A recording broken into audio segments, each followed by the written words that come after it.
Hello अच्छा sir का स्वागत है आपके अपने यूट्यूब चैनल कंबोसर पर। आई होप क्या सभी अच्छे होंगे और आप लोग की जो एग्जाम की प्रिपरेशन है वो भी काफ़ी अच्छे से चल रही होगी। तो हिंदी के इंपॉर्टेंट क्वेश्चंस बच्चों हम सीरीज जो है वो देख रहे थे। अभी तक हम निबंध कवर कर चुके हैं, जनसंचार हो चुका है, जनसंचार में उसके बाद फिर हमने महत्वपूर्ण आलेख रिपोर्ट के इंपॉर्टेंट क्वेश्चन कवर कर लिए हैं। तो इस वीडियो में है जो आपकी काव्यखंड है, यानी जो आपकी फर्स्ट बुक है उसके काव्यखंड वाला पोर्शन कंप्लीट कवर करेंगे और हर एक क्वेश्चन को बहुत अच्छे से समझेंगे ताकि एग्जाम में कोई भी क्वेश्चन आप लोग छोड़ करके ना आ पाए। तो सारे क्वेश्चंस की तैयारी जो है हम आप लोग को बहुत अच्छे से करा रहे हैं। तो अभी तक जिन बच्चों ने चैनल को सब्सक्राइब नहीं किया सब्सक्राइब कर लीजिएगा और प्रीवियस वीडियोस जिन बच्चों ने अब तक नहीं देखी है लिंक आपको डिस्क्रिप्शन बॉक्स में या ऊपर आई बटन पर क्लिक करने पर देखने को मिल जाएगा। तो आगे बढ़ने से पहले और वीडियो स्टार्ट करने से पहले बात कर लेते हैं जो भी बच्चे बोर्ड एग्जाम में बहुत अच्छा स्कोर करना चाहते हैं। हम आप लोग के लिए हर साल मोस्ट इंपोर्टेंट क्वेश्चंस के बच्चों पीडीएफ तैयार करते हैं और लगभग 80 से 90% क्वेश्चन आपको वहाँ पर सेम टू सेम देखने को मिलते हैं इन्हीं पीडीएफ से। तो जो भी बच्चे इन पीडीएफ को लेना चाहते हैं आप हमारे व्हाट्सएप नंबर पर कॉन्टैक्ट कर सकते हैं और आपको जिस भी सब्जेक्ट के इंपॉर्टेंट क्वेश्चन चाहिए, science side, art side, Hindi medium, English medium, सारे सब्जेक्ट के इंपॉर्टेंट क्वेश्चन बच्चों अवेलेबल हैं। तो आपको जिस भी सब्जेक्ट के इंपॉर्टेंट क्वेश्चन चाहिए वो सिंपली आपने हमारे इस व्हाट्सएप नंबर पर मैसेज करके बताना है और हम आपको एक क्यूआर कोड सेंड कर देंगे। उस पर आप जैसे ही पेमेंट करेंगे पीडीएफ डायरेक्टली आपके व्हाट्सएप नंबर पर भेज दी जाएगी। तो अब आपका ज़्यादा समय ना लेते हुए सीधा करते हैं हम इंपॉर्टेंट क्वेश्चन स्टार्ट। तो काव्यखंड के इंपॉर्टेंट क्वेश्चन बच्चों हम इस यहाँ पर जो है कवर करने वाले हैं। तो सबसे पहला क्वेश्चन जो आपको देखना है, सारे क्वेश्चंस नहीं जो हम आपको बता रहे हैं सिर्फ उन्हीं को बहुत अच्छे से आपको पढ़ना है। तो काव्यखंड का जो पहला क्वेश्चन है वो है स्नेह सुरा का पान करने से कवि का क्या आशय है। तो आंसर भी साथ साथ में देखते चलेंगे कि स्नेह सुरा का पान करने से कवि का आशय यह है कि उसे प्रेम की मादकता का उपभोग करना अच्छा लगता है। नेक्स्ट क्वेश्चन जो आपको देखना है, जग में किन लोगों की पूछ होती है और कैसे, यानी किन लोगों को पूछा जाता है। तो ऐसा नहीं कि यहाँ पर पूछ का मतलब वो जो बंदर वाली पूछ होती है उससे यहाँ पर कोई संबंध नहीं है, ठीक है। तो जग में उसी की पूछ होती है जो उसकी परंपराओं और मान्यताओं के अनुरूप जीवन व्यतीत करता हुआ सांसारिक विषयोपभोगों में लिप्त रहता है। इसका कारण यह है कि यह संसार स्वार्थपूर्ण है। व्यक्ति उसी समय तक किसी को पूछता है जब तक वह उसका स्वार्थ बना रहता है। सिंपल सी बात है कि आपको या आप किसी के अंडर काम कर रहे हैं, तो अगर जिस दिन आपने उसको किसी काम के लिए मना कर दिया तो वो आपको धक्के दे करके बाहर निकाल देगा। तो यानी आप जब तक उसके लिए अच्छे बने हुए हैं तब तक आपकी पूछ हो रही है, अदरवाइज आपको निकाल दिया जाएगा। तो ये आपको यहाँ पर करना है, इंपॉर्टेंट रहेगा।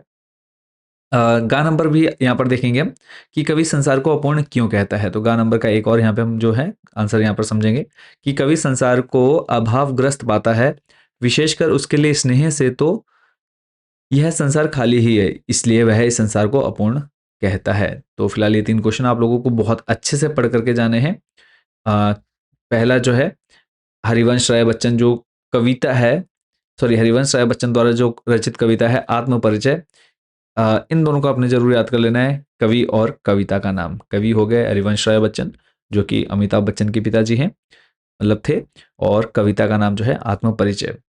तो ये याद कर लेना आप लोगों ने। अगला जो है इसमें खा नंबर आपको देखना है, जीवन की गति को तीव्र कौन बनाता है, इंपॉर्टेंट क्वेश्चन रहेगा। तो उत्तरदायित्व की अधिकता और समय अभाव जीवन की गति को तीव्र बनाता है।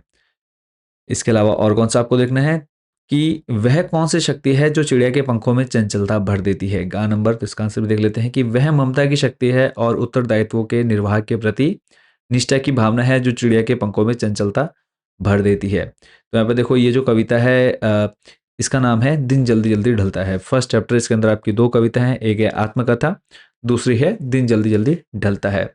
इसके अलावा इसी में जो आपको और एक क्वेश्चन देखना है कि बच्चे प्रत्याशा में होंगे, नीड़ों से झांक रहे होंगे, काव्यांश की मानव जीवन से तुलना करते हुए भाव स्पष्ट कीजिए। 4 नंबर ये आपका इस बार एक्सपेक्टेड क्वेश्चन रहेगा। तो इसका आंसर आप लोग देख सकते हैं, जिस प्रकार पक्षियों के घोंसलों में स्थित उनके बच्चे शाम होने पर अपने माता पिता के लौट आने की प्रतीक्षा इस आशा में करते हैं कि अब उनके माता पिता आएंगे और उनके लिए दाना लाएंगे, ठीक इसी प्रकार व्यक्ति के अपने बच्चे भी उनसे यही आशा करते हैं कि उनके माता पिता उनके जीवन निर्वाह के लिए अवश्य ही कोई साधन जुटाकर उन्हें प्रदान करेंगे।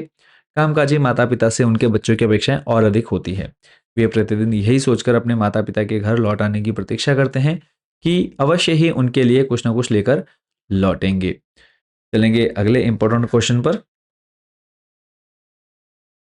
दिन जल्दी जल्दी ढलता है, इसका भी हम यहाँ पर समझ लेंगे कि दिन जल्दी जल्दी ढलता है कि आवृत्ति से कविता की इस विशेषता का पता चलता है कि समय निरंतर गतिशील है और प्रत्येक प्राणी के पास एक निश्चित समय अर्थात जीवन है। जीवन का यह समय निरंतर बीत रहा है और करने के लिए बहुत कुछ शेष है। जीवन की इस निश्चित छोटी सी समय अवधि में हमें अपने जीवन के सभी उत्तरदायित्व को पूर्ण करना चाहिए या कर लेना चाहिए। तो इसका जो क्वेश्चन है वो आपसे किस तरह से पूछा जाएगा वो भी आप यहाँ पे देख लीजिए कि दिन जल्दी-जल्दी ढलता है की आवृत्ति से कविता की किस विशेषता का पता चलता है? क्लियर हो गया? चलेंगे नेक्स्ट क्वेश्चन पर। अगला है दिन जल्दी-जल्दी ढलता है से कवि का क्या आशय है? तो ये थोड़ी देर पहले अभी हमने सेम वही क्वेश्चन का आंसर पढ़ भी लिया। एक बार फिर से यहाँ पे हम इसको देख लेते हैं कि दिन जल्दी-जल्दी ढलता है पंक्ति से कवि का आशय यही है कि जीवन का एक-एक दिन पल-पल करके अत्यंत शीघ्रता के साथ ऐसे बीत जाता है कि पता ही नहीं चल पाता कि वह कब और कैसे बीत गया। अगला इंपॉर्टेंट क्वेश्चन है शीतल वाणी में आग से कवि का क्या आशय है? आत्मपरिचय कविता के आधार पर स्पष्ट कीजिए या फिर आत्मपरिचय कविता में शीतल वाणी में आग का क्या अभिप्राय है? प्रश्न आपका 2016-17 में पूछा गया और इस बार भी 101% सेम टू सेम आपके क्वेश्चन में देखने को मिलने वाला है।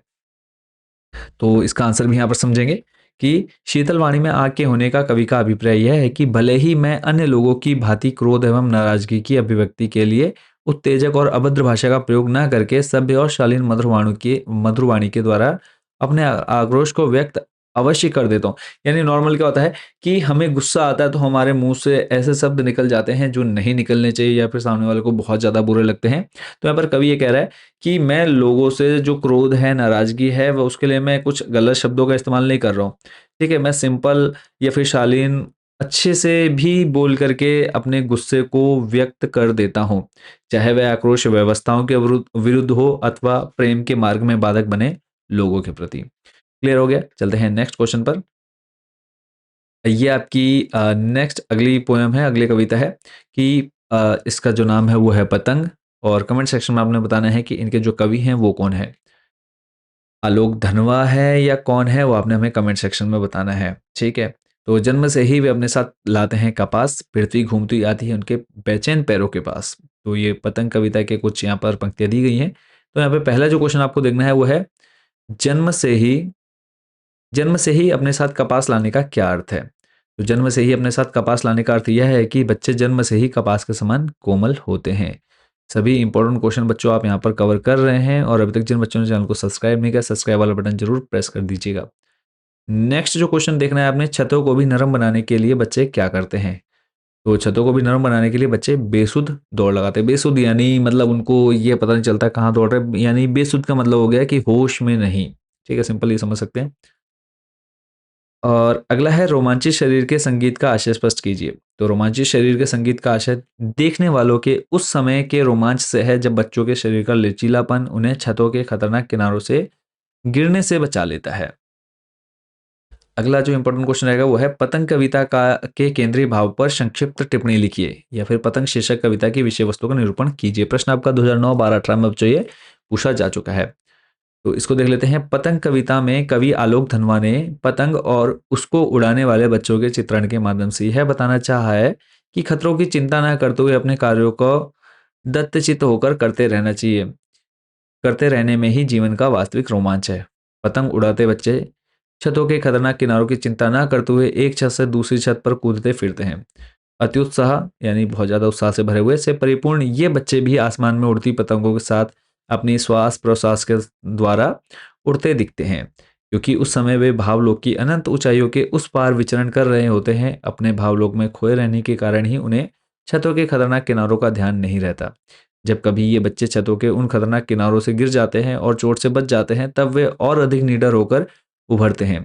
अपनी इस निडरता के द्वारा वे आसमान में चमकते सूरज को भी उछलकर छू लेना चाहते हैं। अब उन्हें गिरने का भय नहीं सताता, अतः वे विस्तृत आकाश में सूरज के सामने ऊंची और ऊंची पतंग उड़ाने के लिए लालायित रहते हैं। आशय यही है कि खतरों से खेलकर ही व्यक्ति निडर और उत्साही बनता है और निडर तथा उत्साही व्यक्ति ही जीवन में सफलता प्राप्त करता है। यानी सिंपल सा बोलेंगे डर के आगे जीत है। तो बच्चे देखो छतों से गिरते हैं, उन्हें चोट नहीं लगती तो और ज़्यादा निडर हो जाए। तो मेन जो सारांश निकल कर के आया वो लास्ट लाइन में आपको बोल दिया है कि निडर तथा उत्साही व्यक्ति ही जीवन में सफलता प्राप्त करता है।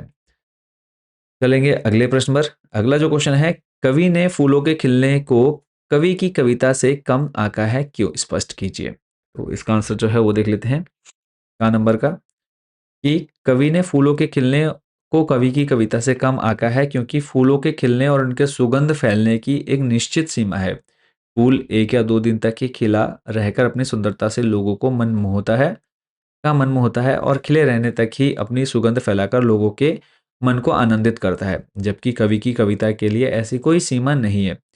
कविता अपने भाव और शिल्प सौंदर्य से सदैव सारे संसार का मन मोहकर उसे अपने रस सुगंध का आस्वादन कराती हुई परमानंद का अनुभव कराती है। अगला जो आपको देखना है इंपॉर्टेंट क्वेश्चन, यहाँ पे सारे आपको एक्सपेक्टेड क्वेश्चन ही मैं बता रहा हूँ, इनके अलावा आपको कुछ एक्स्ट्रा पढ़ने की जरूरत नहीं पड़ने वाली है। अगला जो देखना है यहाँ पर, खा नंबर की कविता की तुलना किससे की गई है और किस रूप में की गई है। खा नंबर है, इसका आंसर भी देखेंगे कि कवि ने कविता की तुलना चिड़िया की उड़ान, फूलों के खिलने और बच्चों के खेल से की है। इन तुलनाओं में चिड़िया की उड़ान और फूलों के खिलने का तो कविता से अत्यल्प साम्य है, किंतु उसका पूर्ण साम्य बच्चों के खेल के साथ ही बैठता है, क्योंकि जैसे छोटे बालक अपने भोलेपन, चंचल मुस्कान और नटखट खेलों से संसार के किसी भी व्यक्ति का बिना भेदभाव से मन मोहकर उसे परमानंद का अनुभव कराते हैं, ठीक वैसे ही कविता भी संसार के सभी लोगों को बिना किसी भेदभाव के आनंद का अनुभव कराती है। अगला है, सब घर एक कर देने से कवि का क्या आशय है या क्या अभिप्राय है, तो उसका आंसर यहाँ पे देखो ग नंबर में है कि सब घर एक कर देने का अभिप्राय है सब में एकता स्थापित कर देना। तो इन क्वेश्चंस को जो है बच्चों आप लोगों ने अच्छे से याद करके जाना है। और इसके अलावा अगला नंबर देखना है आपने कि कविता के संदर्भ में बिना मुरझाए महकने के क्या मायने होते हैं, अथवा फूलों का बिना मुरझाए महकने का क्या भावार्थ है। तो एक ये भी हम लोग देखेंगे, इंपॉर्टेंट रहेगा ये भी, कि कविता के संदर्भ में बिना मुरझाए महकने के माने यह होते हैं कि अपनी रचना के बाद कविता कभी मुरझाती नहीं है और युगों युगों तक एक समान रूप से लोगों के मन को अपने रस की सुगंध से महकाती रहती है, जबकि फूल मुरझाने के साथ ही अपनी महक और आकर्षण दोनों खो देता है। चलेंगे नेक्स्ट अगले क्वेश्चन पर। अगला महत्वपूर्ण प्रश्न है, कविता के बहाने शीर्षक कविता के सब घर एक कर देने शब्द समूह का क्या अर्थ या अभिप्राय है, या फिर कविता के बहाने कविता के आधार पर सब घर एक कर देने के माने का आशय स्पष्ट कीजिए। ये भी बच्चों आप लोग के लिए इम्पोर्टेंट क्वेश्चन है, तो इसको भी काफ़ी अच्छे से आप लोगों ने प्रिपेयर कर लेना है। और मैं आपको बताते चलो, कोई भी डाउट कोई क्वेश्चन आपके मन में रहता है कमेंट सेक्शन में आप लोगों ने जरूर बताना है। और कितने परसेंट आप लोग की तैयारी हो चुकी है फटाफट कमेंट सेक्शन में कमेंट कर दीजिए। तो कविता के बहाने शीर्षक कविता के सब घर एक कर देने शब्द समूह का अर्थ है सब में एकता स्थापित कर देना। ये हम पहले भी देख चुके हैं, अगर 1 नंबर का आएगा उतना लिख देना है और अगर 2 नंबर का आता है तो आगे लिखना है कि इस काव्यांश के माध्यम से कवि यह इस तथ्य को स्पष्ट कर देना चाहता है कि काव्य अथवा साहित्य के लिए कोई अपना पराया नहीं होता, वह तो सबको एक समान रूप से सारे भेदभाव मिटाकर आनंद से सरोबार करता है। अगला प्रश्न है, बात सीधी थी पर कविता में भाषा को सहूलियत से बरतने से क्या अभिप्राय है। तो इसके आंसर को समझेंगे यहाँ पे कि भाषा को सहूलियत से बरतने से अभिप्राय यह है कि भावाभिव्यक्ति को भावों के साथ आई स्वाभाविक तथा सीधी सरल भाषा में ही व्यक्त करना चाहिए। यानी हमारे दिमाग में जो भी विचार आ रहा है ना, उसको हमें सिंपल भाषा में बोल देना चाहिए। उसके लिए किन्हीं शब्दों को खोजने का प्रयास नहीं करना चाहिए। ऐसा होता नहीं कि हम अपनी भाषा को समझाने के लिए कुछ ऐसे शब्द ढूंढने लग जाते हैं कि सामने वाले को अच्छा लगे, बट कई बार क्या होता है उल्टा काम हो जाता है कि वो अच्छा लगने की बजाय और बहुत ज़्यादा खराब लगता है। तो सिंपल से यहाँ पे ये बोला गया है कि अपने भावों को व्यक्त करने के लिए जो भी हमारे दिमाग में सीधी सरल भाषा या सीधे शब्द आ रहे हैं, उन्हीं के द्वारा अपनी भाषा को उस बातों को व्यक्त करना चाहिए। उसके लिए किन्हीं शब्दों को खोजने का प्रयास नहीं करना चाहिए। ऐसा करने पर भावों की सफल अभिव्यक्ति नहीं हो पाती है। अगला और मोस्ट इम्पोर्टेंट क्वेश्चन, और ये जो है बच्चों हर साल आपके एग्जाम में पूछा जाता है और पूछा जाएगा। कैमरे में बंद अपाहिज करुणा के मुखौटे में छिपी क्रूरता की कविता है, विचार कीजिए। तो अगर आपने ये वाली कविता पढ़ी है तो एक अपाहिज व्यक्ति को इंटरव्यू के लिए बुलाया जाता है और उससे इस तरीके से क्वेश्चन पूछे जाते हैं जो उनको नहीं पूछने चाहिए। सिंपल सारा जो खेल होता है ये टीआरपी का ही होता है। यानी टीआरपी पाने के लिए उसको रोने के लिए बोला जाता है या फिर उससे ऐसे-ऐसे प्रश्न पूछे जाते हैं जिससे वो बहुत ज़्यादा दुखी होता है। तो इसके बारे में थोड़ा-सा हम यहाँ पे डिटेल में पढ़ेंगे कि कैमरे में बंद अपाहिज कविता दूरदर्शन के एक कार्यक्रम पर आधारित कविता है, जिसमें दूरदर्शन का उद्देश्य एक अपाहिज के प्रति दर्शकों के मन में करुणा उपजाकर अपने लिए अधिक से अधिक विज्ञापन जुटाना है। यानी एक अपंग व्यक्ति को देख कर के ही हमारे मन में ऑटोमेटिक ही क्या आ जाता है, उसके प्रति दया आ जाती है। तो इसी के लिए इसलिए क्या होता है कि दूरदर्शन का एक प्रोग्राम होता है जिसमें एक अपाहिज व्यक्ति को बुलाया जाता है अधिक से अधिक विज्ञापन जुटाने के लिए। अपाहिज का साक्षात्कार यानी इंटरव्यू लेने वाला पत्रकार करुणावश उससे सहानुभूति रखने का नाटक करता है, जबकि वास्तविकता यह है कि उसके द्वारा पूछे गए प्रश्न उसके मन को अत्यधिक पीड़ा पहुंचाते हैं। उसके कौन? जो अपाहिज व्यक्ति है। अब प्रश्न कैसे पूछे जाते हैं कि क्या आप अपाहिज हैं, यानी अपाहिज से वो पूछ रहा है कि क्या आप अपाहिज हैं, आप क्यों अपाहिज हैं, आपका अपाहिजपन तो दुख देता होगा, आपका दुख क्या है, आपको अपाहिज होकर कैसा लगता है। इस तरह के प्रश्न जो है किसी भी प्रकार से करुणापूर्ण नहीं कहे जा सकते, क्योंकि ये अपाहिज को ना तो कोई सांत्वना प्रदान करते हैं और ना ही इनसे इनमें सहानुभूति का कोई भाव है, बल्कि ये प्रश्न उसके मन में बार बार कांटे की तरह चुभकर उसे भयंकर पीड़ा पहुंचाते हैं। एक अपाहिज की भावनाओं को बार बार आहत कर उसे पीड़ा पहुंचाने के कृत्य को क्रूरता के अतिरिक्त और कोई दूसरा नाम नहीं दिया जा सकता। और इस कविता में दूरदर्शन पत्रकार हर क्षण यह क्रूरता करता दृश्यगत होता है, यानी दिखाई देता है। इसलिए इस बात में कोई संदेह नहीं कि कैमरे में बंद अपाहिज करुणा के मुखौटे में छिपी क्रूरता की कविता है। आई होप बच्चों इसको आप अच्छे से समझ गए होंगे। अगला जो है इसमें है कैमरे में बंद अपाहिज में व्यक्ति सॉरी कैमरे में बंद अपाहिज में व्यक्त व्यंग पर अपने विचार व्यक्त कीजिए, या फिर अपनी पाठ्य पुस्तक में निहित कैमरे में बंद अपाहिज कविता में वर्णित व्यंग पर प्रकाश डालिए। तो ये भी जो है बच्चों इंपॉर्टेंट क्वेश्चन रहेगा। तो इसको आप लोग यहाँ पे देख सकते हैं कि इस कविता में दूरदर्शन के कार्यक्रम संचालकों की इस कार्यशैली पर चुटीला व्यंग किया गया है कि जिसमें वे अपने कार्यक्रम को प्रभावी बनाने के चक्कर में अपाहिजों और दुर्बलों की भावनाओं के साथ खिलवाड़ करते हैं, उनसे बेतुके और उन्हें आहत करने वाले सवाल पूछते हैं तथा उनकी संवेदनाओं का एक प्रकार से उपहास करते हैं। चलेंगे अगले प्रश्न पर। यह भी प्रश्न आपके एग्जाम के पॉइंट ऑफ व्यू से इंपॉर्टेंट है कि कैमरे में बंद अपाहिज नामक इस कविता में कवि ने परोक्ष रूप से अपाहिज से सहानुभूति दिखाई है। कवि के दृष्टिकोण में एक अपाहिज से किस प्रकार का व्यवहार किया जाना चाहिए, या फिर कैमरे में बंद अपाहिज शीर्षक कविता ऐसे व्यक्ति की ओर संकेत करती है जो उस अपाहिज के दुख दर्द और यातना वेदना को बेचना चाहता है। इस तथ्य को अपने शब्दों में स्पष्ट कीजिए, या फिर कैमरे में बंद अपाहिज कविता का आशय समझाइए, या फिर कैमरे में बंद अपाहिज कविता का केंद्रीय भाव स्पष्ट कीजिए। क्वेश्चन जैसे भी घुमा फिरा करके आएगा, आंसर आपको इसी तरीके से लिखना है। तो आंसर देख लेते हैं कि कैमरे में बंद अपाहिज नामक इस कविता में कवि ने परोक्ष रूप से अपाहिज से सहानुभूति दिखाई है। हमारे दृष्टिकोण के अनुसार भी किसी अपाहिज की पीड़ा का उपहास नहीं किया जाना चाहिए और न ही उसकी अपंगता को लेकर उसकी भावनाओं को आहत किया जाना चाहिए। उसकी पीड़ा का बाजारीकरण करके अर्थात उसको इस प्रकार बेचकर उसको उजागर करना नितांत निंदनीय कार्य है। उसकी पीड़ाओं को तभी उजागर किया जाना चाहिए जब उससे उस अपाहिज को कोई लाभ अथवा सहायता मिलती हो, उसके आहत मन को शीतलता का लेप मिलता हो, लोगों की सहानुभूति उसको प्राप्त होती हो और लोग उसकी पीड़ाओं को कम करने के लिए आगे आने को तैयार हों। तो इसको बच्चों काफ़ी अच्छे से आप लोगों ने तैयार कर लेना है। ये 2 से 3 क्वेश्चन जो हैं हर साल आपके एग्जाम में बच्चों बनते ही बनते हैं। अगला प्रश्न है, बादल राग कविता बादलों के आगमन से प्रकृति में होने वाले किन किन परिवर्तनों को रेखांकित करती है। अब ये जो क्वेश्चन है आप देख सकते हैं पिछले 8-10 सालों में 5 से 6 बार आया हुआ है। तो इम्पोर्टेंट तो है ही है और ये क्वेश्चन इस बार आएगा ही आएगा, लिख करके रख लो कि बादलों का आगमन होने पर प्रकृति में अनेक परिवर्तन दृष्टिगत होते हैं। मंद समीर यानी धीरे धीरे हवा चलती है, प्रवाहित होने लगती है, बादल गरजने लगते हैं, मूसलाधार बारिश होती है, वज्रघात से पर्वत शिखर यानी वज्रघात यानी बिजली से पर्वत शिखर धूल दूषित हो जाते हैं, चारों ओर वनस्पति की सुंदर छटा दिखाई देने लगती है। अगला प्रश्न है, बादल राग कविता का केंद्रीय भाव स्पष्ट कीजिए या बताइए, उक्त कविता की काव्यगत विशेषता भी संक्षेप में लिखिए। तो 11 और 17 में पूछा गया और इस बार भी आपका इंपॉर्टेंट रहेगा। बादल राग कविता में लघु मानव यानी आम आदमी के दुख से त्रस्त कवि कवि यहाँ बादल का आह्वान क्रांति के रूप में कर रहा है, क्योंकि विप्लव रव से छोटे ही शोभा पाते किसान मजदूर की आकांक्षाएं बादल को नव निर्माण के राग के रूप में पुकार रही हैं। क्रांति हमेशा वंचितों का प्रतिनिधित्व करती है, इस अर्थ में भी छोटों के महत्व को देखा जा सकता है। अट्टालिका नहीं है रे में भी वंचितों की पक्षधरता की अनुगुंज स्पष्ट सुनाई देती है।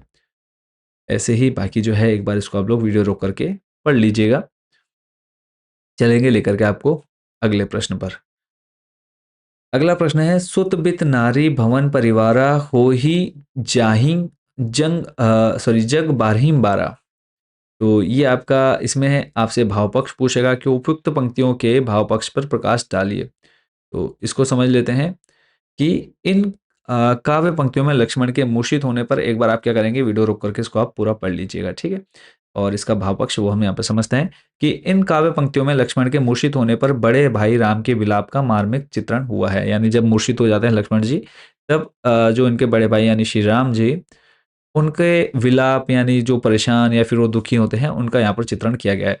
राम भाई के अभाव में अपने भावी जीवन की कल्पना कर सिहर उठते हैं। वे जीवन में भाई के महत्व को स्वीकार करते हुए विचार करते हैं कि पुत्र, धन, स्त्री, घर और परिवार को प्राप्त करना व्यक्ति के हाथ में होता है। वह इन्हें जीवन में कितनी ही बार और कभी भी प्राप्त कर सकता है, किंतु स्नेही भाई यानी प्यार करने वाले भाई की प्राप्ति इस संसार में दुर्लभ है। वह व्यक्ति बड़ा भाग्यशाली होता है जिसे लक्ष्मण जैसा भाई प्राप्त होता है। ऐसे भाई को खोने वाला व्यक्ति संसार का सबसे बड़ा भाग्यहीन व्यक्ति होता है। वे अन्य पशु पक्षियों की दशा के साथ अपनी तुलना करने लगते हैं। जैसे पंख के बिना पक्षी, मणि के बिना सांप, सूंड के बिना हाथी अति दीनहीन हो जाते हैं, वही दशा उनकी भी हो जाएगी। वे देव को जड़ बताने से भी नहीं चूकते। वे इस लोक अपवाद को सोचकर भी व्यथित हैं कि सारा संसार मुझ पर यह कहकर लांछन या फिर आरोप लगाएगा कि मैंने अपने पत्नी के लिए भाई को गवा दिया। तो इजी है, बट आपको थोड़ा सा इसको तैयार करके जरूर जाना है। अगला प्रश्न है, कवितावली में उद्धत छंदों के आधार पर स्पष्ट करें कि तुलसीदास को अपने युग की आर्थिक विषमता की अच्छी समझ है। 2013 और 22 में पूछा गया है, इस बार ये बनेगा ही बनेगा आपके एग्जाम में ये क्वेश्चन बच्चों। और इसके आंसर को भी यहाँ पे समझते हैं। कवितावली में उद्धत छंदों के आधार पर कहा जा सकता है कि महाकवि तुलसीदास जी को आर्थिक विषमता का ज्ञान भली भांति था। यह विषमता बेरोजगार के कारण उत्पन्न हुई थी। लोगों के पास कोई कार्य ना था, ना ही वे अपना पेट भर पा रहे थे। आर्थिक विषमता के कारण ही समाज में ऊंच नीच का भाव विद्यमान था। गरीब होने के कारण लोग तुलसीदास के कुल गोत्र पर भी प्रश्न चिन्ह लगाते थे। तुलसीदास ने लोगों की आर्थिक दुर्दशा स्वयं देखी थी। वे उनकी दीन अवस्था का अनुभव करते थे। इसी का विवरण उन्होंने कवितावली के छंदों में किया है। चलेंगे अगले प्रश्न पर।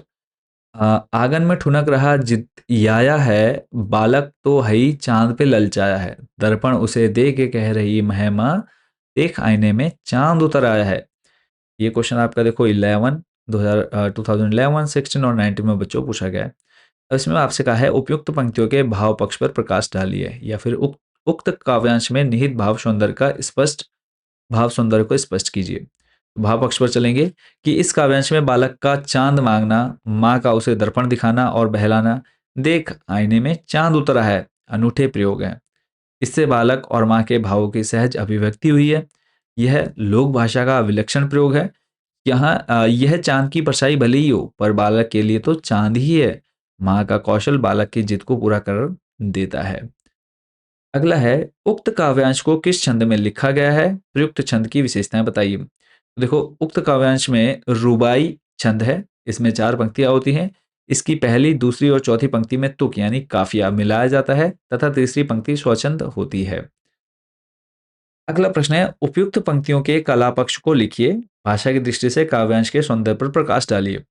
कला पक्ष में क्या है देखो, कि बालक का चांद पर ललचाना अत्यंत सहज प्रयोग है। आईने में चांद उतर आना ग्रामीण संस्कृति को साकार करता प्रतीत होता है। वात्सल्य रस है यहाँ पर का, जो वात्सल्य रस का परिपाक हुआ है। हिंदी उर्दू मिश्रित भाषा का प्रयोग है। ये जो है आप पढ़ेंगे तब भी बहुत अच्छा लगेगा, क्योंकि ये फिराक गोरखपुरी द्वारा रचित गजल में खुद का पर्दा खोलने से क्या आशय है।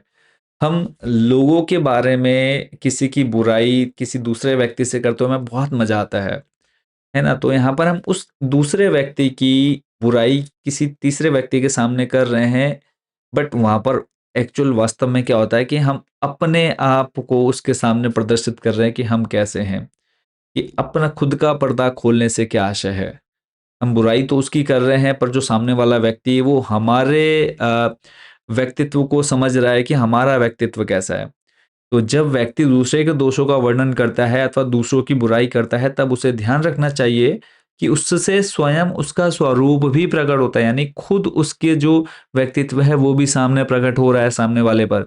हमारे बारे में भी लोग अच्छी धारणा नहीं बनाएंगे यदि हम दूसरों के दोषों का वर्णन करते हैं। क्लियर हो गया? अब ये लाइनें पढ़ो कितनी अच्छी सुनने में भी, कि किस्मत हमको रोले हुए है, हम किस्मत को रोले हैं। यानी किस्मत हमको रो रही है और हम खुद किस्मत को रो रहे हैं। इस पंक्ति में शायर की किस्मत के साथ तनातनी का रिश्ता अभिव्यक्त हुआ है। चर्चा कीजिए। इंपॉर्टेंट रहेगा। फिराक गोरखपुरी की गजल की पंक्ति किस्मत हमको रोले हुए है, हम किस्मत को रोले हैं, आपको किस सीमा तक प्रभावित करती है, स्पष्ट कीजिए। तो इसको देख लेते हैं कि फिराक गोरखपुरी की गजलें जीवन मूल्यों और मानवीय संवेदनाओं को जितनी संजीदगी से व्यक्त करती है उतनी किसी अन्य गजलकार की गजलें नहीं। भाषा की रवानगी इसे और अधिक रमणीय बनाती है। इन्हीं कारणों से फिराक गोरखपुरी की गजलें हमें अत्यधिक प्रभावित करती हैं। उदाहरण के लिए उनकी गजल की इस पंक्ति को लिया जा सकता है कि किस्मत हमको रोले वे है, हम किस्मत को रोले हैं। किस्मत शायर पर रोती है, अर्थात उससे गिला शिकवा करती है, जबकि शायर अपनी किस्मत पर रोता है, उसकी किस्मत ही खराब है। इस प्रकार शायर और किस्मत में तनातनी चलती रहती है, दोनों का संबंध अटूट है। इसमें शायर ने अपना निराशावादी दृष्टिकोण व्यक्त किया है और जीवन को निराशा के साथ जीना एक प्रकार से जीवन से पलायन करना है, जिससे किसी भी रूप में प्रभावित नहीं हुआ जा सकता। चलेंगे अगले प्रश्न पर। नेक्स्ट क्वेश्चन है, इन गजलों के पर्दों में तो मीर की गजलें बोले हैं। इस कथन से फिराक गोरखपुरी का कौन सा आशय स्पष्ट होता है? 2010-13 में पूछा गया। इस कथन से फिराक का आशय यह है कि उनकी शायरी मीर से प्रेरित है और वह उनकी शायरी से किसी प्रकार कमतर नहीं है, कमतर यानी कम नहीं आकी जा सकती।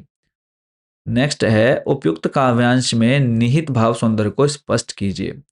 तो इसको भी देख लेते हैं कि ये जो कविता है जिसके बारे में हम अभी भाव सौंदर्य कर रहे हैं, छोटा चौकोना खेत वाला है। ठीक है, तो इसको आप लोगों ने समझ लेना है। इसके जो काव्यांश है वो नहीं दिया गया है, ठीक है, वो मिस हो गया है। तो इस काव्यांश में रूपक के माध्यम से कविता के प्रस्फुटन का वर्णन किया गया है। कवि अपने हृदय को एक छोटे चौकोने खेत और एक कागज के पन्ने के रूप में प्रस्तुत करता हुआ कहता है कि जब हृदय में, मतलब यहाँ पर तुलना की गई है, एक कागज का पेज ले लिया, मतलब एक पेज ले लिया है और एक खेत का टुकड़ा ले लिया है। तो जिस तरह से एक किसान उस खेत मतलब उस खेत में फसल उगाने के लिए मेहनत करता है, मतलब निराई करता है, फसल बोता है, खाद दवाई डालता है, उसको बड़ा करता है बहुत मेहनत से, ठीक उसी प्रकार एक कवि भी क्या करता है, उस पेज रूपी खेत पर अपनी कविता बनाने के लिए बहुत ज़्यादा मेहनत करता है। तो वही जो है इसमें लिखा हुआ है कि एक कागज के पन्ने के रूप में प्रस्तुत करता हुआ कहता है कि जब हृदय में परिस्थितियों वश वैचारिक अधड़ आता है, अर्थात जब परिस्थितियां हृदय में वैचारिक उथल पुथल मचा देती, तभी कवि के हृदय में कविता के बीज का वपन हो जाता है, जो बाद में अवसर पाकर कविता के रूप में अंकुरित होता है। अभी जो चीज मैंने समझाई ना, वही चीज यहाँ पे आपको लिखनी है जो इस क्वेश्चन में आपको पूछी गई है, और ये क्वेश्चन 101% आएगा ही आएगा। अभी लिख करके रख लो, पेपर मिलने से पहले इस आंसर को लिख लेना। क्वेश्चन नंबर बाद में डालना कि इस क्वेश्चन नंबर का आंसर है, बट ये जो क्वेश्चन है 100% बच्चों आएगा ही आएगा कि छोटे चौकोने खेत को कागज का पन्ना कहने में क्या अर्थ छुपा हुआ है, या फिर छोटा मेरा खेत शीर्षक कविता में कवि कागज के पन्ने को छोटा चौकोना खेत क्यों मान रहा है। तो समझ लेते हैं। छोटे चौकोने खेत को कागज का पन्ना कहने में यह अर्थ निहित है कि दोनों में आकार की समानता के साथ उनकी बुवाई अंकुरण, जो चीज़ अभी थोड़ी देर पहले समझाई मैंने आपको, बुवाई अंकुरण विकसित होने की दशा में भी समानता है। जिस प्रकार खेत में बीजारोपण होता है, फिर अंकुरण होता है, पौधा विकसित होता है, उस पर पल्लव पुष्प लगते हैं, उसी प्रकार कवि कागज पर रचना को उकेरता है, कवि के मन में विचार का बीजारोपण होता है, फिर कल्पना के सहारे वह एक रूप ग्रहण करता है और विकसित होकर संपूर्ण रचना का रूप ले लेता है। तो काव्यखंड यहाँ पर खत्म हो रहे हैं। नेक्स्ट जो हमारा रहेगा गद्यखंड स्टार्ट करेंगे। तो फिलहाल इस वीडियो में इतना ही। जिन बच्चों ने प्रीवियस वीडियोस नहीं देखी है, लिंक डिस्क्रिप्शन बॉक्स में ऊपर आई बटन पर मिल जाएगा, वहाँ से जाकर आप प्रीवियस वीडियोस भी देखिए। बाकी जो भी आने वाली वीडियोस हैं तो चैनल को सब्सक्राइब कर लेंगे तो नोटिफिकेशन आपको मिल जाएगा। तो बोर्ड एग्जाम तक जुड़े रहना और बहुत अच्छा स्कोर रहेगा आपके बोर्ड एग्जाम में, ये हमारी गारंटी है। और चैनल को सब्सक्राइब करके जाइएगा। और जो भी बच्चे इंपॉर्टेंट क्वेश्चंस की पीडीएफ परचेस करना चाहते हैं, एक बार और मैं आपको यहाँ पर बता दूं कि हमारा व्हाट्सएप नंबर आपके सामने है। इस नंबर पर कॉन्टैक्ट करके इन सभी मोस्ट इंपॉर्टेंट क्वेश्चंस की पीडीएफ आप लोग परचेस कर सकते हैं, चाहे आप हिंदी मीडियम से, इंग्लिश मीडियम से, साइंस साइड आपके पास या आर्ट साइड, सारे सब्जेक्ट की इंपॉर्टेंट क्वेश्चंस की पीडीएफ बच्चों अवेलेबल हैं। तो जो बच्चे लेना चाहते हैं इस नंबर पर ज़रूर कॉन्टैक्ट करिएगा। मिलेंगे नेक्स्ट वीडियो में अ, गद्य खंड के इंपॉर्टेंट क्वेश्चन के साथ। Thank you so much for watching this video and best wishes for your exam.